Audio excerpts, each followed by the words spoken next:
नमस्कार, स्वागत है आपका बेलाइगर टाइम्स में और मैं हूं साक्षी। आइए बढ़ते हैं छोटी बड़ी खबरों की ओर। सारी जिंदगी जिनके लिए लगा दी वही एक दिन पूछते हैं आपने हमारे लिए किया ही क्या है। आज का सवाल हर उस माँ बाप के दिल में है जो बच्चों के लिए दिन रात मेहनत करते हैं। श्री अग्रसेन धाम में चल रहे जीवन विद्या परिचय शिविर में प्रबोधक सोमदेव त्यागी ने इसी सवाल का जवाब दिया। उन्होंने कहा, हमने बच्चों को उनके शरीर के अनुकूल सारी सुविधाएं दी पर अच्छा इंसान बनना नहीं सिखाया। इंजीनियर, डॉक्टर, अफसर बनने की कोचिंग दी लेकिन प्यार से रहना, बड़ों का आदर करना, संबंध निभाना, यह कुछ नहीं सिखाया। त्यागी जी बोले, हमने बच्चों को जिंदा रहने की ट्रेनिंग दी पर जीने की नहीं। जीना परिवार में होता है, संबंधों के साथ होता है। जब घरों में स्नेह और सम्मान की जगह कमी आ जाती है तो परिवार बिखरने लगते हैं, बच्चे दूर होने लगते हैं। उन्होंने कहा, कितना भी पैसा कमा लो लेकिन जब तक परिवार में प्यार नहीं होगा, मन में शांति नहीं मिलेगी, माँ बाप जैसा आचरण करेंगे, बच्चे वही सीखेंगे। अगर पति पत्नी में स्नेह नहीं तो बच्चों में भी प्यार नहीं दिखेगा। त्यागी जी ने बताया कि हमें शरीर की नहीं, विश्वास, सम्मान और स्नेह की भूख है। दृष्टिकोण बदले तो जीवन बदल जाता है। यही मध्यस्थ दर्शन या सह अस्तित्व का मार्ग हमें सिखाता है कैसे मानव मानव के साथ और प्रकृति के साथ जी सकता है। और आखिर में उन्होंने कहा, जैसे शेर घास नहीं खाता, गाय मांस नहीं खाती, वैसे ही जब मानव अपने सही स्वरूप को जान लेगा तो उसका आचरण भी निश्चित हो जाएगा, प्रेम, सम्मान और समझ से भरा हुआ। यह मध्यस्थ दर्शन पर आधारित जीवन विद्या परिचय शिविर है।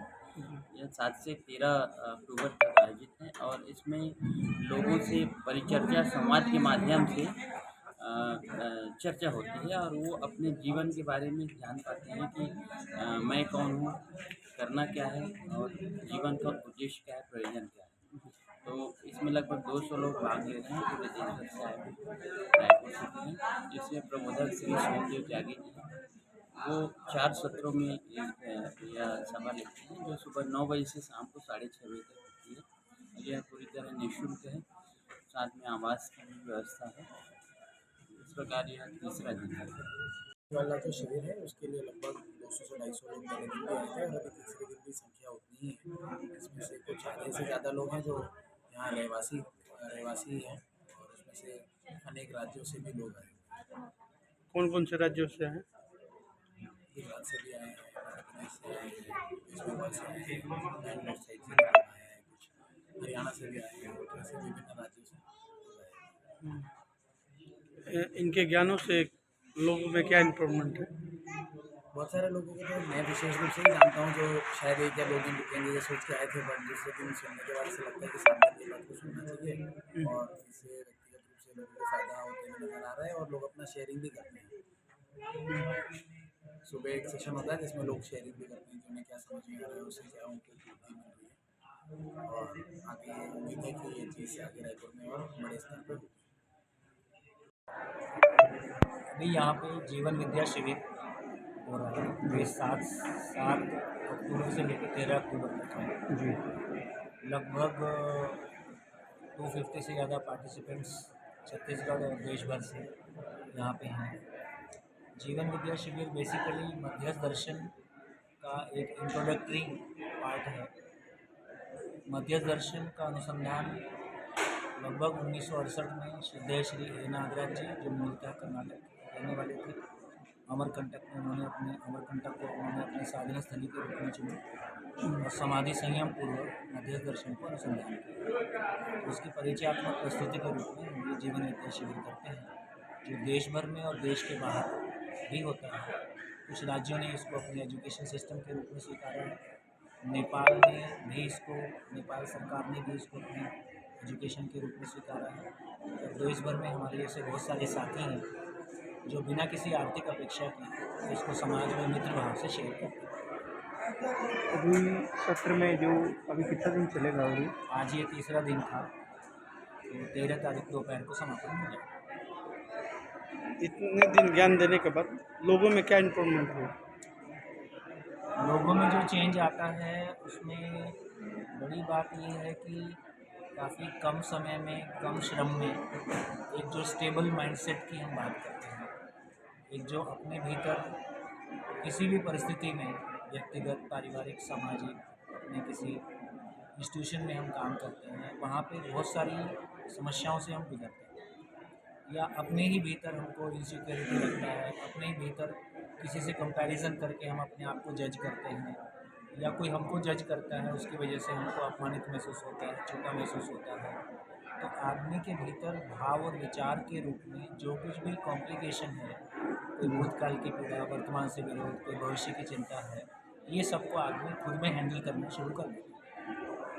और अभी हमारी सबसे बड़ी परेशानी ये है कि हाईएस्ट एजुकेशन और तमाम जो कुछ भी पैसा हमारे बीच में आया है, इसके बावजूद हमारा आदमी के साथ जीने का विश्वास घटा है, और पैसे के साथ हम जी लेंगे ऐसा हमारा विश्वास बढ़ा।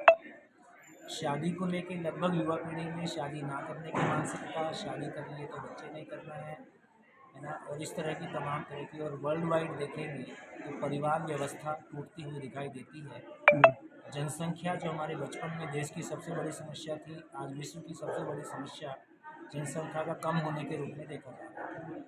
इसका मतलब है कि शादी के वो मापदंड जो कभी हमारे समय में 50 साल पहले जो मापदंड थे, जो आस्था पे आधारित थे, जैसे जैसे साइंस एजुकेशन आया है, बच्चों में लॉजिक डेवलप हुआ है, तो वो सारे आधार ख़त्म हो गए वक्त के साथ साथ। हम मानते थे कि बहू आएगी तो घर में अच्छा खाना बन जाएगा, आजकल खाने की दिक्कत नहीं है, जोमेटो टोमेटो आ गया है ना। हम सोचते थे कि बच्चे परिवार वंश आगे बढ़ेगा, उसके लिए भी शादी की ज़रूरत नहीं है, IVF आ गया है ना। और यदि एक और बड़ी घटना जो घटी है, शायद इस प्लेनेट पे पहली बार महिलाओं ने, जैसे उनके पास आर्थिक स्वतंत्रता आई है, तो उन्होंने एक स्वतंत्रता को महसूस किया है, निर्णय लेने की सामर्थ्य को अपने पास पाया है। अब वो शादी के नाम पे अपना फ्रीडम खोना नहीं चाहती। उसको लगता है कि मैं शादी करके किसी दूसरे घर में जाऊंगी और वो मेरे को बताएंगे कि जॉब करना है कि नहीं करना है, साड़ी पहनना है कि सलवार पहनना है। तो लगभग युवाओं में, विशेष रूप से लड़कियों में, ये बात काफ़ी गहरे में आई है कि वो शादी के नाम पे अपनी स्वतंत्रता किसी दूसरे परिवार में गिरवी रखे, इसके लिए वो तैयार नहीं। तो आज हमारे पास पुराने आधार गिर गए हैं, नया कोई आधार हमारे पास आया नहीं है।